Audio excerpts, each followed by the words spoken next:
신인간혁명 제26권 이케다 다이사쿠 아스타. 새로운 전진의 원동력은 새로운 힘에 있다. 그러므로 새로운 사람을, 청년을 육성하는 속에 광선유포의 신천지가 열리는 법이다. 요시코는 병을 극복하려고 열심히 신심에 힘썼다. 그러자 입회하고 석 달쯤 지나자 직장에 복귀할 수 있었다. 그 직전에 오타루 문답이 열렸다. 요시코도 이 법론을 방청했다. 사회자 야마모토 신이치는 첫 발언부터 상대의 그릇됨을 파고들었고 학회는 대승리를 거두었다. 그 모습을 빠짐없이 지켜본 요시코는 학회의 신심에 더욱 강한 확신을 가졌다. 그 기쁨이 요시코를 활동에 더욱 힘쓰게 했다. 사실 요시코에게는 자신과 가족의 병을 극복하는 일 외에도 어떻게든 알고 싶은 한 가지 주제가 있었다. 나는 왜 그날 도야호를 타지 않아 목숨을 구할 수 있었는가? 어떤 의미가 있는가? 라는 점이었다. 만약 도야호를 탔다면 분명히 나도 죽었을 테지. 도쿄에 가지 말라고 타일은 어머니의 말이 생사를 갈라놓았다. 그러나 그래도 가겠다고 우겼다면 어머니는 허락하셨겠지. 우연이라고 한다면 우연처럼 보였다. 하지만 인생이 모두 우연으로 정해지고 만다면 노력조차 헛된 일이 되고 만다. 요시코는 진심으로 이해하고 생명으로 실감할 수 있는 확실한 답을 불법에서 찾으려고 했다. 하지만 직장에 복귀해 일에 쫓기던 요시코는 학계 활동을 마치면 녹초가 되어 교학 공부에 몰두하지 못했다. 그래서 임용시험도 불합격으로 끝나고 말았다. 1956년 8월 홋카이도의 아사히카와를 비롯해 삿포로, 오타루, 하코다테 이렇게 4개 지부가 탄생했다. 이때 요시코는 하코다테 지부의 여자부 책임자로 임명되었다. 과연 내가 역직을 완수할 수 있을까? 하고 불안하게도 느꼈지만 요시코는 전부터 무슨 일이 있더라도 광선유포 활동에서 도망치지 않겠다고 다짐한 터였다. 소극적인 자신의 성격을 바꾸고 싶었기 때문이다. 자신의 약점이 무엇인지를 바라보고 그에 도전하자며 한 걸음 내딛는 행동에서 인간혁명이 시작되는 법이다. 요시코가 하코다테 지부 여자부 책임자가 되고 석 달 뒤 다시 교학부 임용시험이 다가왔다. 당시 교학부원이 되려면 먼저 교학부원 후보 채용시험을 치러야 했다. 이 시험에 합격한 뒤 당체의초, 선시초, 어소식문, 삼중 비전초 강의가 열렸다. 이 강의를 수강한 사람만이 교학부 임용시험을 볼 수 있었다. 요시코는 교학부원 후보가 되어 강의도 수강했다. 그리고 임용시험에 합격하겠노라고 의욕을 불태웠다. 요시코는 여자부 리더로서 응시자에게 외쳤다. 도다 선생님은 여자부는 교학으로 일어서라 라고 지도하셨습니다. 이번 임용시험에서 반드시 합격합시다. 도쿄에서 지도하러 온 간부가 응시자를 위해 공부회를 열었다. 공부회에서 돌아가는 길이었다. 앞에서 여자부원이 걸어가면서 하는 이야기가 요시코의 귀에 들려왔다. 우리는 떨어져도 어쩔 수 없네요. 그래요. 간부인 요시코 씨도 아직 교학부원이 되지 못했고, 그러니 우리도 조급할 필요는 없잖아요. 벼락을 맞은 듯한 충격을 받았다. 솔선수범이라고는 하지만 그렇게 하지 않으면 모두의 사기도 의욕도 저하시키고 만다는 사실을 몸에 사무칠 만큼 알게 된 순간이었다. 반드시 합격해야 한다. 요시코는 촌음을 아껴 맹렬히 공부했다. 임용시험은 11월 11일에 제1차 필기시험이 실시되어 전국에서 3,600여 명이 응시했다. 1차 시험에 합격한 사람을 대상으로 제2차 시험으로 구두시험이 열렸다. 그 결과 조사에 1,318명, 강사에 129명이 등용되었다. 또 성적이 우수한 5명은 단번에 조교수 후보로 등용되었다. 조교수와 마찬가지로 강의를 담당하게 되고 조교수가 될 수 있는 자격이다. 요시코는 이 조교수 후보가 되었다. 리더로서의 책임 자각은 인간의 힘을 이끌어내고 급성장시키는 원동력이 된다. 조교수 후보가 된 요시코는 오타루와 도마코마이의 어설을 강의하러 가게 되었다. 그런데 난처하게도 어설을 펼치면 모르는 말뿐이었다. 더구나 주위에는 가르쳐줄 사람도 없었다. 고민했다. 교학 이론지인 대백년화를 제1호부터 9에서 필사적으로 공부했다. 또 도쿄 등에서 홋카이도에 오는 간부가 있다고 들으면 하코다테 항구에서 기다렸다가 갈아타는 열차가 출발하기 전까지 그 간부에게 열심히 부탁해 가르침을 받았다. 또 그 간부가 돌아갈 때는 하코다테에 열차가 도착해 세익한 연락선이 출항하기 전까지 교학을 배웠다. 그야말로 배수의 진을 친 각오였다. 지부의 여자부 책임자로서 전개하는 활동도 매우 바빴다. 그 무렵 부모님의 건강도 좋지 않은 데다 여동생이 병으로 눕고 말았다.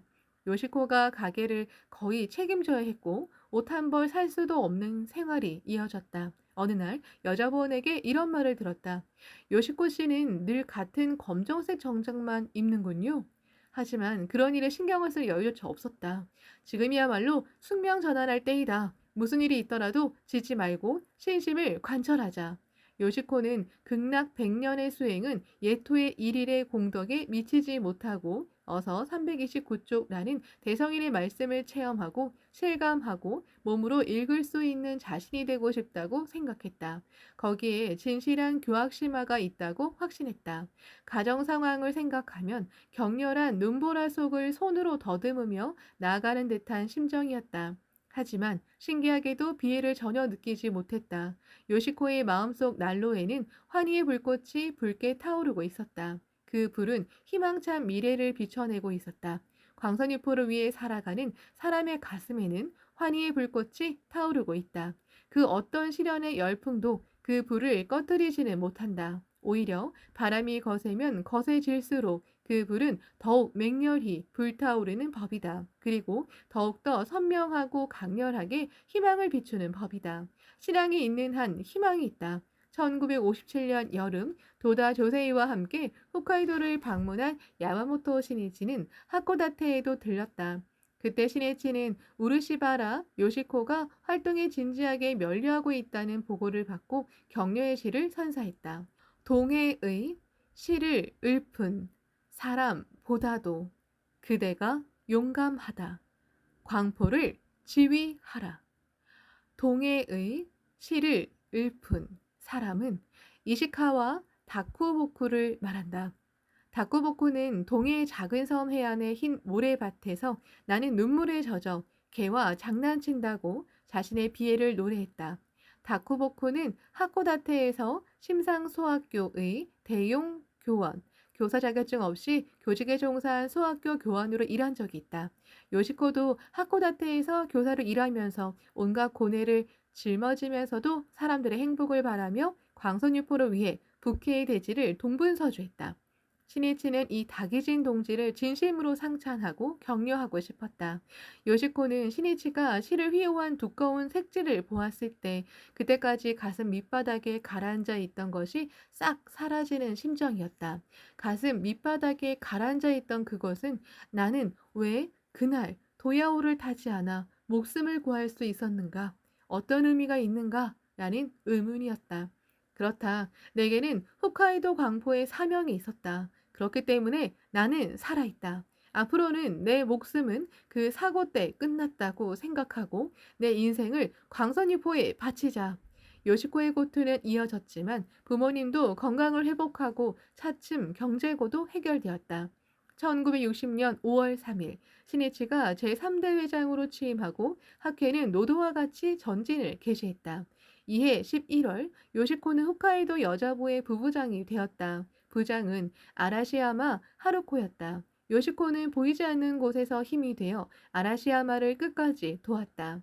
두 사람은 홋카이도의 백지도를 펼치고는 광선유포의 미래도를 열정적으로 대화했다. 사람을 위해, 사회를 위해, 법을 위해 혼을 불태울 때 미래의 희망의 광채는 넓혀진다. 1961년 12월 홋카이도 여자부 부장 아라시야마가 병으로 타계했다. 요시코는 아라시야마라는 존경하는 선배이자 고락을 함께한 사랑하는 동지를 잃었다. 다시금 요시코는 벗의 죽음이 무엇을 의미하는지 자신에게 물었다. 이번에는 답이 분명했다. 아라시야마 씨는 내게 산다는 것이 얼마나 멋지고 고마운지를 가르쳐 주었다. 요시코는 아라시야마가 내 목까지 살고 또 살고 끝까지 살아주세요. 내 목까지 투쟁하고 또 투쟁하고 끝까지 투쟁해 주세요라고 외치고 있는 듯이 느꼈다. 살아서 신심에 면류하는 사람에게는 타계한 법우의 뜻을 이어받아 투쟁해야 할 사명이 있다. 그래야 고인을 향한 최고의 회양이 되는 법이다. 아야시야마의 뒤를 이어 요시코가 홋카이도 여자부의 부장이 되었다. 그리고 교직을 그만두고 홋카이도 본부의 직원이 되어 삿포로에 이주했다. 요시코는 홋카이도 전 지역을 누볐다. 구시로에 가려면 완행 열차를 타고 10시간이 넘게 걸렸다. 맹렬한 눈보라 속에서 일본 체북단의 와카나이시를 방문하기도 했다. 루모이에서는 버스가 고장나 차 안에서 7시간이나 있기도 했다. 유바리에도 이와 미자와에도 갔다. 들판을 지나고 산을 넘어 여자분 한 사람을 만나기 위해 달렸다. 우르시바라 요시코는 이윽고 결혼해 사이타 요시코가 되었다. 부인부로 이동하고 1970년에는 홋카이도 부인부장에 취임해 홋카이도 광보의 여성 리더로서 활약했다. 입회하고 23년이 되려고 할 때 요시코는 아스타의 도다 강당에서 열린 홋카이도 광포 공로자 추선 법요에서 다시 새롭게 결의했다. 나는 이렇게 날마다 건강하게 학회 활동에 힘쓸 수 있다. 그것은 돌아가신 동지의 목까지 분발하기 위해서이다. 아라시야마 씨, 또 돌아가신 많은 선배 여러분, 목숨이 있는 한 광선유포를 위해 사람들의 행복을 위해 끝까지 달리겠습니다. 추선보묘 이튿날인 10월 4일 오후 야마모토 신이치는 아내 미네코와 홋카이도 총합장인 다하라 가오로와 함께 이시카리강 나루터에 섰다. 1954년 8월 신이치는 도다와 함께 이곳에 도착해 아스타무라를 방문했다. 도도히 흐르는 웅대한 이시카리강의 건너편 기슭으로 단풍이 물든 나무들이 보였고 주위는 가을빛으로 둘러싸여 있었다. 신이치는 도다와 함께한 그 사제 여행 때 배 위에서 도다가 강물을 바라보며 한 말을 떠올렸다. 이시카리강은 크구나. 학계는 아직 시냇물과 같다. 하지만 멈추지 않고 광선유포의 흐름을 이어가 반드시 대하의 시대를 열어야 한다. 전진이 멈추면 신심의 청류도 고이게 되고 탁해져 버린다. 학계가 계속해서 투쟁하지 않는다면 또 계속해서 전진하지 않는다면 대성인의 불법은 멸망하고 만다. 신이치는 도다의 그 말을 다하라에게 말한 뒤 홋카이도에서 진행될 앞으로의 일정을 확인했다. 오늘 저녁에는 청년부 대표를 비롯해 묘원 사무국의 멤버와 간담하시게 됩니다. 내일 5일에는 삿포로로 이동해 홋카이도 문화회관에서 각부 대표와 간담하는 시간 등이 잡혀 있습니다. 아스타의 도다 강당에서는 어떤 행사가 예정되어 있는가? 기념 근행회가 6일, 7일, 8일 연이어 열리고 9일에는 홋카이도 간부회가 열립니다. 그럼 나는 6일 안으로 아스타에 돌아오겠네. 7일부터 모든 행사에 참여해 스피치 하겠다. 9일에는 도쿄로 돌아가는데 홋카이도 간부회에 참석한 뒤에 가겠네. 그런데 홋카이도에서 특별히 연찬하자고 정한 어서가 있는가? 특별히 정한 어서는 없습니다. 그렇다면 홋카이도는 어이구절을 연찬 어서로 하자고 제안하고 싶은데 어떤가? 전쟁이 끝난 뒤 학회 재건에 착수한 도다 선생님은 종전을 맞이하고 이듬해 설날에 어이구전을 바탕으로 법화경을 강의하셨다. 말하자면 학회의 재출발은 어이구전과 함께 시작되었다고 할 수 있네. 어이구전은 난해할지도 모른다. 그렇지만 한 구절이라도 좋으니 몸으로 읽으려고 해야 한다. 굉장한 힘이 된다. 나도 도다 선생님을 모시게 된 이래 마음에 깊이 새긴 어이고전의 한 구절이 있다. 일념에 억겁의 실로를 다하면 본래 무작의 삼신이 염념에 일어나느니라. 소위 남묘 호랭개교는 정진행이니라. 어서 790쪽라는 말씀이다. 이 구절에는 일생성불의 핵심이 밝혀져 있다. 본래 무작의 삼신은 한마디로 말하자면 자신에게 갖춰진 부처의 위대한 생명이다. 그 위대한 생명을 순간순간 솟아나게 하기 위한 요건은 자기 일념에 억겁의 실로를 다하는 일이다. 억겁은 끝없이 긴 시간을 뜻한다. 그 긴 시간 동안의 무수한 실로를 한순간으로 응축하듯이 혼신의 힘을 다해 불도 수행을 하면 부처의 지혜와 생명력이 솟아오르는 법이다. 이 글월은 고난을 두려워하지 않는 진검 승부의 투쟁을 해야 자신의 일생성불, 인간혁명, 경애혁명이 있다는 사실을 가르치고 있다. 나의 하루하루는 어떤 의미에서는 대지에 자기 몸을 내동댕이 치는 듯한 고투의 연속이었다. 눈물이 말라붙을 정도로 비통했던 때도 몇 번이고 경험했다. 그 속에서 나는 어서 이 말씀을 마음의 버팀목으로 삼아 마음을 불태우면서 창제에 창제를 거듭하며 모두 이겨냈다. 나는 승리했다.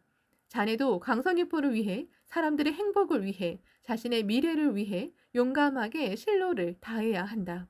그러고 보니 내가 대학부 대표에게 어휘구전을 강의할 때 다하라 군도 수강생이지 않았는가? 이 수강생들은 내가 회장에 취임한 뒤 미래를 위해 육성한 후계그룹의 제1진이다. 나는 온 힘을 쏟았다. 세대적으로도 모두 사명이 크다. 나와 함께 끝까지 투쟁해 21세기에 광선유포의 흐름을 열어야 한다. 나아가 뒤를 이을 다음 세대를 육성하고 지켜 미래를 향한 확실한 태도를 만들어야 한다. 자네들은 창가의 신시대를 여는 영법구주의 선구이다. 10월 5일 신해치는 예정대로 사포로에 가서 모든 행사를 마쳤다. 그리고 이튿날 6일 오후에는 아스타의 도다 기념 묘지공원에 갔다. 도중에 사포로시 니시구에 있는 하나다 회관을 방문했다. 하나다 회관은 하나다 주니아와 미스의 부부가 제공하는 개인 회관이다. 이해 3월 시즈오카 마키구치원에서 열린 장소 제공자 모임에 참석한 하나다 주니아에게 신이치는 홋카이도를 방문하면 반드시 하나다 씨의 개인 회관에 가겠습니다. 라고 약속했다. 하나다 부부는 회관을 제공하는 한편 대불로 현재의 지구 간부로서 착실하고 열심히 학회 활동에 힘썼다. 참으로 고마운 일이다. 이러한 분들이 있기에 광선유포에 전진이 있다. 소중하고도 소중한 창가의 보배 같은 사람들이다. 그렇게 통감하던 신이치는 적어도 인사라도 하려고 묘라고 직접 쓴 글을 족자로 만들어 가져갔다. 어디까지나 묘법 강포를 위해 끝까지 살면서 행복이 가득 넘치는 인생을 걷기 바란다는 기원을 담아 휘호한 글이다. 신이치는 부처를 우러러보는 심정으로 부부를 찬탄하고 격려의 대화를 나눴다.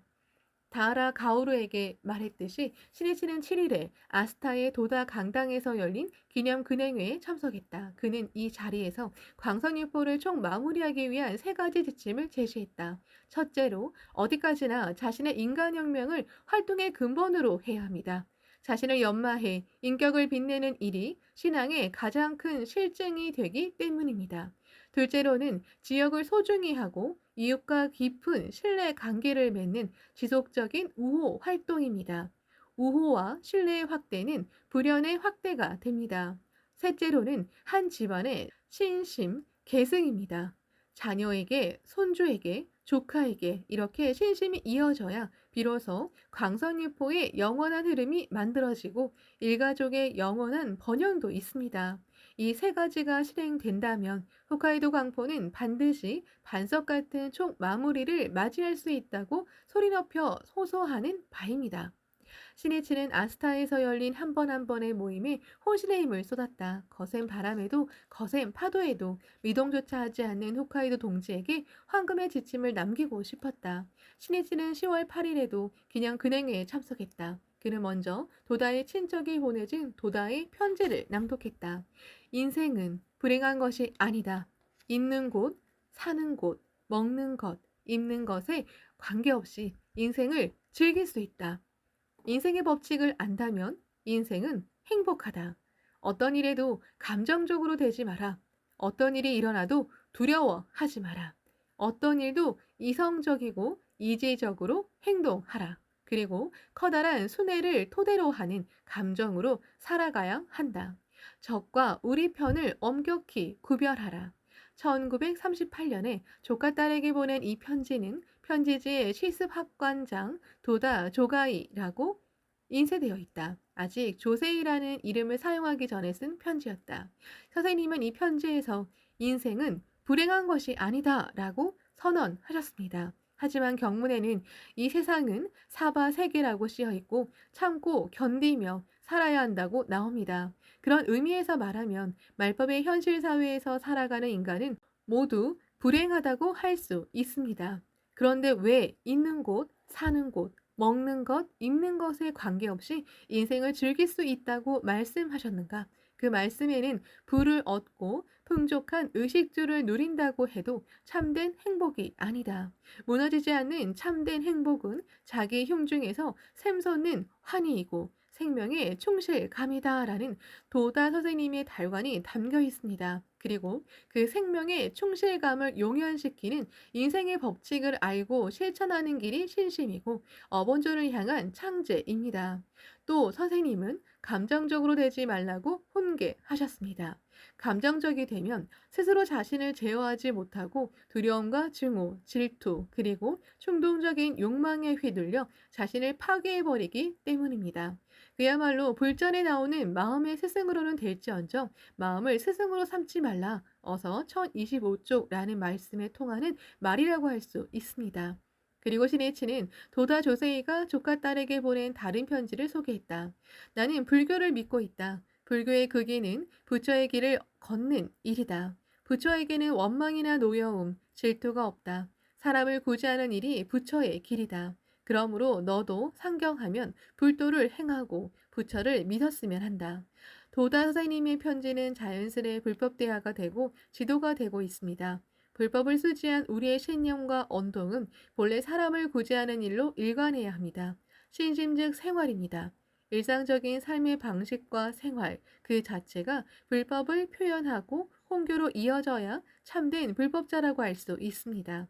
또 선생님은 이 편지에서 부처에게는 원망이나 노여움, 질투가 없다고 하시면서도 이 편지 전에 소개한 편지에는 적과 우리 편을 엄격히 구별하라고 말씀하셨습니다. 실은 여기에 중대한 의의가 있습니다. 적과 우리 편은 악과 선을 말합니다.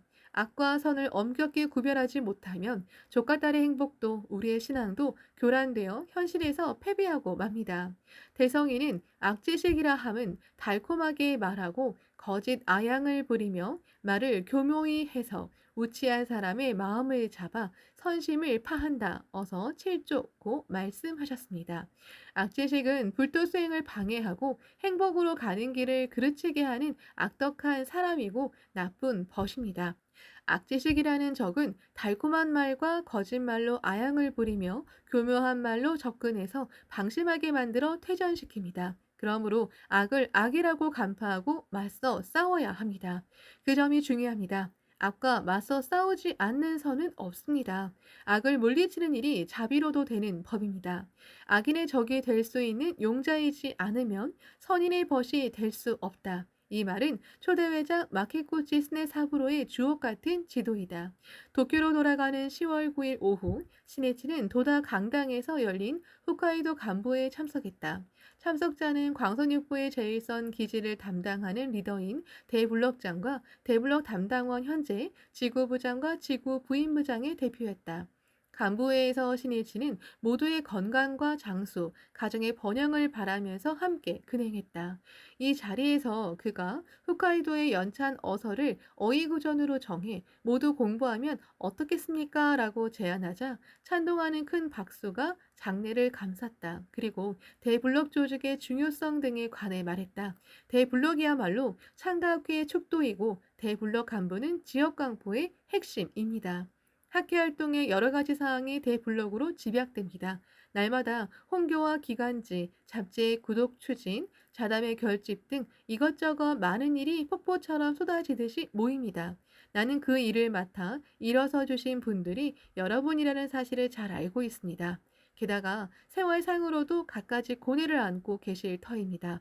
자칫하면 피곤하고 지쳐서 환희도 사라지고 단지 시키는 일만 처리한다는 감각에 빠지고 말 때도 있을지 모릅니다.